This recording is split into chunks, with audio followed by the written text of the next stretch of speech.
गर्मी में आम का ससुराल। शशिकला बहन जी कहाँ रह गई? जरा जल्दी कीजिए, लड़की वालों को 10 बजे का देखा देखी का टाइम दिया था। हाँ जी पंडित जी, बस हो गया। लड़की वाले के कपड़े लत्ते, शगुन का लिफाफा, नारियल, मिठाई हो गया। अरे भाग्यवान, लड़की छिकाई में फल भी तो लगेगा। फलों की टोकरी कहाँ है? तैयार नहीं की क्या? तभी ऋषि प्रेम पसीने पसीने होकर बगीचे में से पक्के पक्के 10 टोकरी आम लाकर गाड़ी में रखवाते हैं। वहीं चिलचिलाती गर्मी में खड़े पंडित जी बड़बड़ाना चालू कर देते हैं। यजमान अब जल्दी से आ जाइए, धूप में खड़े खड़े मेरे तो पसीने छूट गए। थोड़ी देर और खड़ा रहा तो धोती भी गीली हो जाएगी। हाजी क्यों खिसिया रहे हैं पंडित जी? अभी आपको एसी की हवा खिलाते हैं। थोड़ी देर में लड़के वाले लड़की वालों के घर आते हैं। नमस्कार सुरेंद्र भाई साहब और मनोरमा बहन जी। नमस्कार नमस्कार पंडित जी, आइए पधारिए सब लोग। अरे समधी जी, समधन जी, ये 10 टोकरी दशहरी आम आपके परिवार के लिए। भाई साहब, इतनी टोकरी फल लाने की क्या आवश्यकता थी? वैसे ही गर्मी में आम का दाम बड़ा महंगा है, बेफजूल में इतना खर्चा कर दिया। मनोरमा जी, ये खरीदे हुए आम थोड़े हैं, बल्कि रामफल जी के घर की खेती है। पूरे 1 बीघा में आम का बगीचा है, सैकड़ों पेड़ हैं और घर भी बगीचे के बीचों बीच में फर्स्ट क्लास का बनाया है। क्या बढ़िया ताजा हवा बहती है। पूजा शर्माते हुए चाय नाश्ता करवाती है। तभी शशिकला कहती है, भाई साहब, हमें तो हमारे प्रेम के लिए आपकी पूजा पसंद है। आप बताइए, आम वाले खानदान से समधियाना जोड़ेंगे आप? बिल्कुल बहन जी, हमारी तरफ से तो रिश्ता पक्का है, क्योंकि हमारी पूजा को कच्चे पक्के आम खाना बड़े पसंद है। हम तो जी ऐसा ही घर ढूंढ रहे थे बिटिया के लिए। थोड़े ही दिनों में शादी होकर पूजा अपने आम के बगीचे वाले ससुराल में आती है। वाह, मेरे आम के बगीचे वाले ससुराल में कितने सारे कच्चे पक्के आम के पेड़ हैं। माँ पिताजी ने मेरे लिए एकदम अच्छा ससुराल चुना है। अब मुझे गर्मी के सीजन में ढेर सारे आम खाने को मिलेंगे। इसे कहते हैं आम के आम, गुठलियों के दाम। शशिकला पूजा का स्वागत करती है, फिर सब लोग सोने चले जाते हैं। इसी तरह अगला दिन चालू होता है। पूरे घर का चप्पा चप्पा छान मार लिया, किचन नहीं मिला। तभी चारू कनिका पूजा के पास आती हैं। चलिए पूजा भाभी, माँ आपको बगीचे में बुला रही हैं। अच्छा ठीक है। पूजा आकर देखती है कि रसोई बगीचे में बनी है, जहाँ धूप की किरणें सीधे पड़ रही थी। हाँ पूजा बहू, तुमको इस बागवानी में ही खाना बनाना है। ये रहा चूल्हा, मसाले कुटने के लिए मामदस्ता और इस चटनी पीसने के लिए सिलबट्टा। कोई दिक्कत तो नहीं? नहीं सासू माँ, बल्कि आपने तो बढ़िया जुगाड़ लगा रखा है। बगीचे में ठंडी ठंडी ताजी हवा में खाना बनाने का मजा अलग है। पूजा तोड़े हुए कच्चे पक्के आम में से चुनकर कई तरह का व्यंजन बना लेती है। 2 घंटे बाद उफ, इतना सब कुछ बनाने में मेरे तो पसीने छूट गए। कुछ देर में बहू सब कुछ मेज पर परोसती है। सब लोग आ जाइए, खाना तैयार है। अरे वाह पूजा भाभी, आप तो छा गई। कितना कुछ बनाया आपने। आम पन्ना, आमी की चटनी, आहा। मेरे तो मुंह में ये आम के पकौड़े देखकर पानी आ रहे हैं। टूट पड़ो। कई तरह की आम के व्यंजन देखकर ससुराल वाले खाने पर टूट पड़ते हैं। वाह बहू, क्या बढ़िया आम की चटनी पीसी है तूने। चटकदार लग रहा है खाने में। मुझे तो सबसे ज्यादा ये ठंडा ठंडा आम पन्ना पसंद है। मेरा तो पेट एकदम टंच हो गया। आज तो खाना पचाने के लिए टहलना पड़ेगा। ससुर जी, आपने पक्के आम तो खाया ही नहीं। कोई नहीं, मेरे हिस्से की फाड़ी अपनी सास को खिला दो। अरे मेरा तो पेट फटने को हो रहा है, बहू खा लेगी। सबसे लास्ट में पूजा खाने बैठती है और पलक झपकते सारे आम लपेट जाती है। हाँ, ये मालदे आम तो चाशनी जितने मीठे हैं और ये दशहरी आम तो गूदे से भरा है। मजा आ गया। इसी तरह पूजा का उसके आम खाने वाले ससुराल में 2-4 दिन तो अच्छे खासे कट जाते हैं। मगर वो कहावत तो आप सभी ने सुनी होगी, 4 दिन की चांदनी फिर अंधेरी रात। पूजा यार, और कितना लेट लगाओगी? अभी तक आम का पराठा तैयार नहीं हुआ। 9:30 पहुंचना था, तुमने 10 बजा दिया। जी बस लाई। एक तो चूल्हे से चिमनी जितना धुआं मच रहा है, ऊपर से आधे घंटे में ही छांव चली जाती है और चिलचिलाती धूप पड़ने लगती है। इस आम के बगीचे में खाना बनाना भारी पड़ रहा है। पसीने पसीने होकर पूजा आम के पराठे परोसती है, जहाँ देवर नखरे करते हुए। भाभी, आपका धंधा पानी बहुत खराब हो गया है। रोज आप नाश्ता करवाने में देरी लगाती हो। ये 4 से 5 पराठे बनाने में 1 घंटा लगा दिया। देवर जी, खाना बनाने में मेरा हाथ खिंचा हुआ है तो क्या चूल्हे पर चढ़ जाऊं? पूजा का गुस्सैल मिजाज देखकर शशिकला राशन पानी लेकर चढ़ जाती है। बहू, ज्यादा लतखोरी नहीं बतिया रही तू। जाकर पराठे बना और आम रस भी बनाना। आग बबूला होकर बहू बगीचे में लौट जाती है, जहाँ पक्के आमों पर ततैया भिनभिना रही थी। बिरनी कहीं काट ना ले। बिरनी का झुंड देखकर पूजा हड़क जाती है। तभी एक बिरनी हाथ पर काट लेती है, जिससे उसका हाथ फूलकर मोटा हो जाता है। बहू, मीठा देखकर मधुमक्खी आ जाती है, तू हिल डुल नहीं करती तो नहीं काटता तुझे। वही तो पूजा भाभी, बगीचे में तो कितने सारे आम के पेड़ों पर मधुमक्खी ने छत्ता लगा रखा है, जल्दी से नुकसान नहीं पहुंचाती हैं। मधुमक्खी का छत्ता? माँ जी, मैं बगीचे में खाना नहीं बनाऊंगी। कहते कहते पूजा थरथर कांपने लगती है। बहू, हमारे घर में शुरुआत से ही खाना बगीचे में ही बनाए, तेरे लिए ये कायदे कानून नहीं बदलेंगे, समझी? शशिकला पूजा पर बात थोप डालती है। जहाँ कल तक आम पूजा का पसंदीदा फल था, उसे अब चिढ़ मचने लगती है, क्योंकि भीषण गर्मी में खाना बनाते उसे भरी दोपहरी हो जाती है, जिससे शरीर में मोटे मोटे दाने निकल आते हैं। माँ, पूरे शरीर पर चींटी सी काट रही है। मैं तो अपने इस कच्चे पक्के आम खाने वाले ससुराल में घुन की तरह पिस कर रह गई हूँ।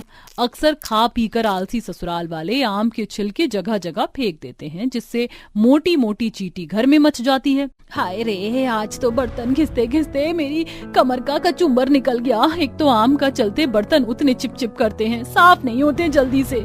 बर्तन धोने के बाद पूजा जैसी किचन से बाहर आती तो एक चींटी पैर में काट लेती है। मम्मी, मेरा पैर! ये भगवान, ये पूरे घर में लाल काली चींटियां अपना पूरा खानदान लेके कहाँ से आ गईं? पूजा का ध्यान फर्श पर बिखरे पके आम की गुठलियों पर जाता है, जिससे उसे गुस्सा आता है। हे भगवान, एकदम खच्चर जितने आलसी ससुराल वाले पल्ले पड़े हैं। एक छिलका भी इस डस्टबिन में नहीं डाला जाता। लप्पू झन्ने हैं सबके सब। खुंदक में खिटपिट करते हुए पूजा इतने बड़े घर में झाड़ू पोछा लगाने में पसीने में नहा जाती है। आम खाने वाले ससुराल वाले सुबह शाम पूजा के दिमाग की ऐसी खिचड़ी पकाते रहते हैं कि फिर एक दिन, प्रेम जी, डेली डेली कच्चे आम पक्के आम खाकर मैं पक चुकी हूँ। अब बाजार से हरी सब्जी खरीद कर ले आइए, खासकर कटहल खाने का मेरा बहुत दिल कर रहा है। पूजा की हरी सब्जी खरीद कर लाने की फरमाइश पर प्रेम मक्खी चूस मिजाज से कहता है। पर पूजा, फालतू में पैसे क्यों खर्च करना? पता है बाजार में आम का रेट सोने के भाव है, और तुम्हें तो फ्री में खाने को मिल रहे हैं, तो लुत्फ उठाओ। आम का सीजन है, अभी सब्जी सर्दी में खा लेना। पति का कंजूसपन देखकर पूजा अपनी किस्मत पर पछतावा करती है। हो भाई, मारो मुझे मारो, मेरी तो जिंदगी झंड हो गई है ऐसे आम के चटोरे फैमिली में शादी करके। जहाँ पूजा के ससुराल वाले बड़े चाव से पके आम कच्चे आम खाते, पूजा पूरा पूरा दिन खाना नहीं खाती, जिससे धीरे धीरे वो काफी कमजोर सी होती जाती है। पूरे बगीचे को साफ करना, धूप में खाना बनाने से उसकी हालत और खराब हो जाती है। पूजा भाभी कहाँ रह गई? फटाफट से हमारे लिए चिल्ड आम का जूस पिला दो, गर्मी लग रही है। सर से टप टप पसीना चू रहा होता है। पूजा जूस की केतली हाथों में पकड़े लड़खड़ाते हुए अंदर आती है और तभी चक्कर खाकर बेहोश हो जाती है, जिससे सबका कलेजा मुंह को आ जाता है। हे भगवान! पूजा बहू, बहू क्या हो गया तुझको? प्रेम, डॉक्टर को फोन लगा बेटा। जी माँ। कुछ देर में डॉक्टर घर पर आकर पूजा का चेकअप करते हैं और फिर, देखिए जी, इन्हें तंगड़ा लू लग गया है। लगता है आपकी बहू जरूरत से ज्यादा गर्मी में काम करती है। बाकी आप सब लोगों के शरीर पर भी कितनी सारी फोड़े फुंसी और घमौरी निकल रही हैं। रामफल जी, आपका फैमिली डॉक्टर होने के नाते मैं बार बार आपको समझाता हूँ, और आज भी आप लोगों को यही सुझाव दूंगा। ज्यादा मात्रा में आम खाने से परहेज कीजिएगा और खान पान में हरी सब्जी, दूध, दही शामिल करिए, वरना आपका पूरा परिवार शुगर का शिकार हो जाएगा। डॉक्टर के चेतावनी के बाद ससुराल वाले खान पान को संतुलित करते हैं। वहीं शशिकला पूजा को सेवा पानी करती है और उसे कच्चे आम का पन्ना बनाकर पिलाती है, जिससे लू छू मंतर हो जाती है। ये क्या है? ये मेरी तरफ से छोटा सा गिफ्ट तुम्हारा। फोन खराब हो गया था ना तुम्हारा, इसलिए मेरी तरफ से वेडिंग गिफ्ट। निशा फोन देखकर काफी खुश होती है और तभी उसे अपनी दोस्त की याद आती है। निशा, मैंने तुझे अपनी रसोई की कुछ फोटो भेजी है, देखी तूने? मेरी रसोई कितनी अच्छी है ना? हाँ अनीता, तुम्हारी रसोई तो सच में बहुत अच्छी है। अब तो यकीन हो गया होगा ना तुझे कि मेरी शादी कितने बड़े घर में हुई है। अच्छा, मैं रखती हूँ, बाद में तुझे वीडियो कॉल करके दिखाऊंगी अपना पूरा ससुराल। इतना बोलकर अनीता फोन रख देती है और निशा पुरानी यादें सोचकर खुद से कहती है, जब अनीता की शादी हुई थी तो उसने मुझे बहुत सारी फोटोज दी थी अपनी रसोई की। बड़ा बन रही थी ना, आज मैं उसे भेजूंगी अपनी रसोई की फोटो। निशा अपनी दोस्त को चढ़ाने के लिए उसी रात जब सब सो रहे होते हैं तो फोन लेकर कमरे से बाहर रसोई में आती है और अपनी लग्जरी रसोई देखकर काफी खुश होती है। मेरी रसोई तो मेरी दोस्त की रसोई से काफी सुंदर है। अब तो मैं फ्रिज के पास, दीवार के साइड, चूल्हे के पास, हर जगह खड़े होकर फोटो खींच कर दूंगी उसे। इतना बोलकर निशा फ्रिज के पास खड़ी होकर फोटो लेती है और अपनी दोस्त को व्हाट्सएप कर देती है, जिसके बाद वो बर्तनों के पास खड़ी होकर एक सेल्फी लेती है और अपनी दोस्त को व्हाट्सएप करती है। कुछ देर बाद वो रसोई में चूल्हा ढूंढती है पर उसे कहीं गैस चूल्हा नजर नहीं आता। चूल्हा कहाँ चला गया? चूल्हे के साथ भी एक फोटो लेनी थी। आखिर उसे भी तो पता चले कि मेरा ससुराल भी कितना अमीर है और मेरे घर में कितना महंगा चूल्हा रखा है। एक काम करती हूँ, इधर उधर देखती हूँ, क्या पता कोई नई तकनीक का चूल्हा हो जो मुझे नजर ही नहीं आ रहा। इतना बोलकर निशा सब जगह चूल्हा देखती है, यहाँ तक कि कबर्ड तक खोल कर देखती है, पर उसे पूरी रसोई में कहीं भी गैस चूल्हा नजर नहीं आता। चूल्हा कहीं नजर नहीं आ रहा। खैर इतनी फोटोज काफी हैं, यही भेज देती हूँ, शायद माँ जी ने कहीं रखा होगा चूल्हा संभाल के। निशा सारी फोटो अपनी दोस्त को व्हाट्सएप कर सोने के लिए चली जाती है और अगली सुबह जब उसकी पहली रसोई होती है तो उसके कमरे में उसकी सास आशा और नंद करिश्मा आती हैं। अरे वाह भाभी, आप तो बड़ी जल्दी तैयार हो गई। वैसे मैं यहाँ आपका ऑर्डर लेने आई थी, तो बताइए आपको क्या खाना है। क्या? मेरे खाने का ऑर्डर? पर आज तो मेरी पहली रसोई है, खाना तो मैं बनाऊंगी। हमारे घर में तो चूल्हा ही नहीं है, फिर तू खाना किस पर बनाएगी? पर फिर भी अगर तुझे अपनी पहली रसोई करनी है तो तू खाने में वेजिटेबल सैंडविच और कुछ फ्रूट चाट बना लेना। क्या रसोई में चूल्हा नहीं है?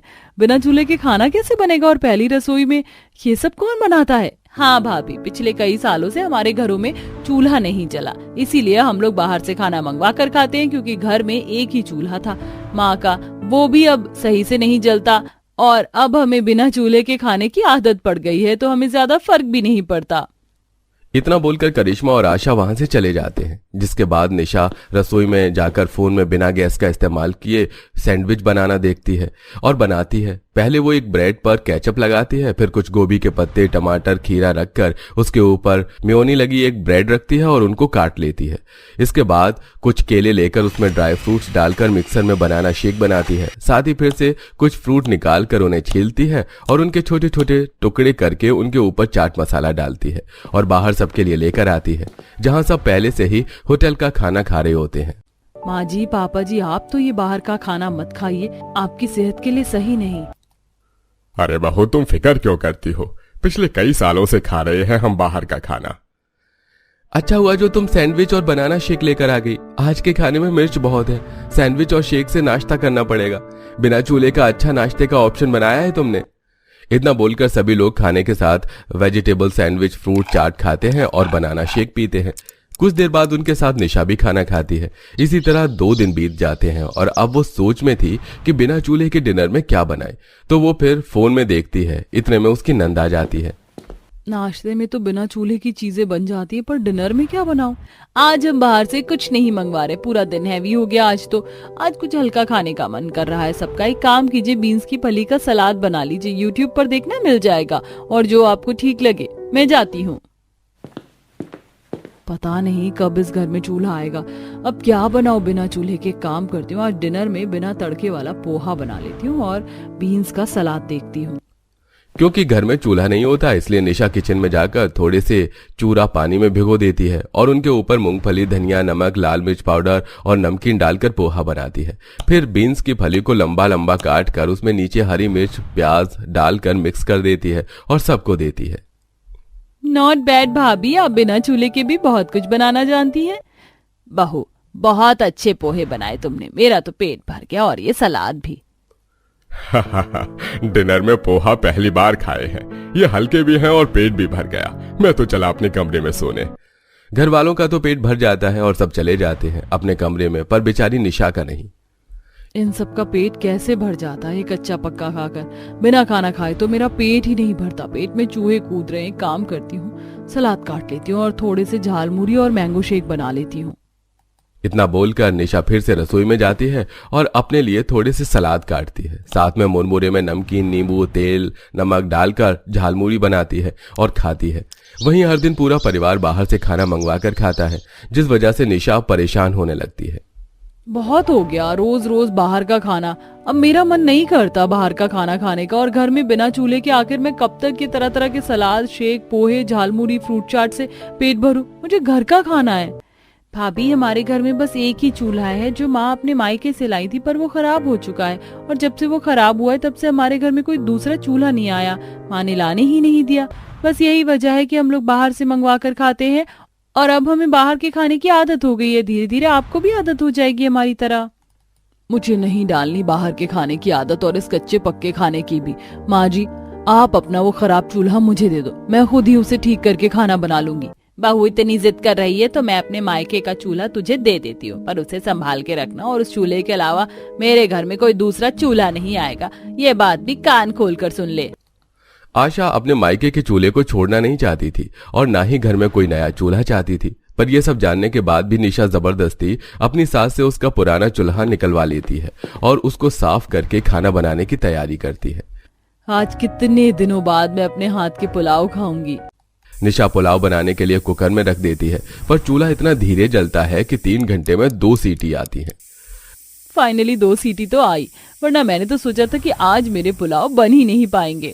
बड़ी मुश्किल से निशा पुलाव बनाकर बाहर आती है और पुलाव की खुशबू सभी के नाक में चढ़ जाती है। हा, तुम्हारे पुलाव की खुशबू, ओहो, मजा आ गया, बहुत अच्छी आ रही है, थोड़ा सा टेस्ट तो करवाना। बहू, बहुत दिन हो गए हैं घर का खाना खाए हुए, थोड़ा मुझे भी देना। पुलाव की खुशबू अमित और विनोद को इतनी भाती है कि वो दोनों भी काफी दिनों बाद घर का बना हुआ खाना खाते हैं। खाना खाने के बाद जब निशा बर्तन धोने जाती है तो वो देखती है कि सारे बर्तन काले हो गए हैं और बर्तन धोते हुए उसके हाथ भी काले हो गए हैं। मेरा हाथ देख रहे हो? वो चूल्हा इतना धीरे जलता है और इतना काला फेंक रहा है कि सारे बर्तन काले हो गए और उन्हें साफ करते हुए मेरे हाथ भी। हाँ, तो किसने बोला था माँ का खराब चूल्हा इस्तेमाल करने को? मैं सारी जिंदगी बाहर का खाना नहीं खा सकती और हम नया चूल्हा घर में ला नहीं सकते, इसलिए बनाना पड़ा। हम माँ जी के चूल्हे को ठीक तो करवा सकते हैं ना। माँ के सामने मत कह देना ये बात। माँ के हिसाब से अगर हम कुछ भी चीज ठीक करवाते हैं तो ठीक करने वाला ओरिजिनल सामान निकाल लेता है और माँ अपने मायके के चूल्हे से बहुत प्यार करती है, उसके साथ कोई कॉम्प्रोमाइज नहीं करती। इतना बोलकर अमित वहां से चला जाता है और इसी तरह निशा आए दिन कभी दाल चावल तो कभी दही तड़के के साथ चावल बनाकर खाती है और धीरे धीरे घर वालों को भी घर के खाने की आदत हो जाती है। और ऐसे ही एक दिन पूरा दिन लगाकर घर वालों की डिमांड पर निशा बिरयानी बनाती है और पूरा किचन गैस के धुएं की वजह से काला हो जाता है। भाभी, बिरयानी तो आपने बहुत टेस्टी बनाई है। टेस्टी तो बनेगी ही ना, आखिर इतना टाइम जो लगा है, पूरे 8 घंटे में बनकर बिरयानी तैयार हुई है। पूरी रसोई गंदी हो गई, इतना धुआं फेंक रहा है वो चूल्हा और ऊपर से बर्तन भी काले होते हैं। माँ जी, घर में एक नया चूल्हा ले आओ ना, या उसे ही ठीक करवा दो। बाहू, हमें तो बाहर के खाने की आदत है, तुझे ही परेशानी है। खाना है तो बाहर का खा, वरना इसी चूल्हे के साथ एडजस्ट कर। आशा की बात सुनकर निशा का भी मुंह बन जाता है और वो उस दिन खाना न खाकर कमरे में चली जाती है। इसी तरह 2 दिन बीत जाते हैं, पर ना तो निशा खाना बनाती है और ना ही कुछ खाती है और रसोई भी साफ नहीं करती। अब तो घर वालों को भी घर के खाने की आदत हो चली थी, इसलिए वो सब उस चूल्हे पर खाना बनाने का ट्राई करते हैं और उसके धुएं और आराम से चलने से वो सभी परेशान हो जाते हैं और वो लोग आशा से कहते हैं, माँ, पिछले 7 सालों से घर में खाना नहीं बना, अब तो एक चूल्हा आने दो और किचन भी गंदा पड़ा है, मुझसे नहीं होता साफ। हाँ भाग्यवान, इतनी लंबी उम्र तो इंसानों की भी नहीं होती जितना तुमने उस चूल्हे को जला लिया। अब समय आ गया है नया चूल्हा आने का। सही कह रहे हैं आप, कुछ भी चीज एक समय तक ही चलती है। अब तो मुझे भी बहू के हाथों के खाने की आदत हो रही है। आज ही हम बहू के लिए गिफ्ट के तौर पर नया चूल्हा लेकर आते हैं और उसकी नाराजगी खत्म करते हैं। इतना बोलकर पूरा परिवार मार्केट से एक नया चूल्हा लेकर आता है और किचन की सफाई करके निशा की आंखों पर पट्टी बांधकर उसे रसोई में ले जाकर उसे गिफ्ट के तौर पर चूल्हा देते हैं, जिसे देख निशा काफी खुश होती है और उस दिन वो सबके लिए नए चूल्हे पर कढ़ी चावल, पराठे, बिरयानी, लस्सी जैसे पकवान बनाती है।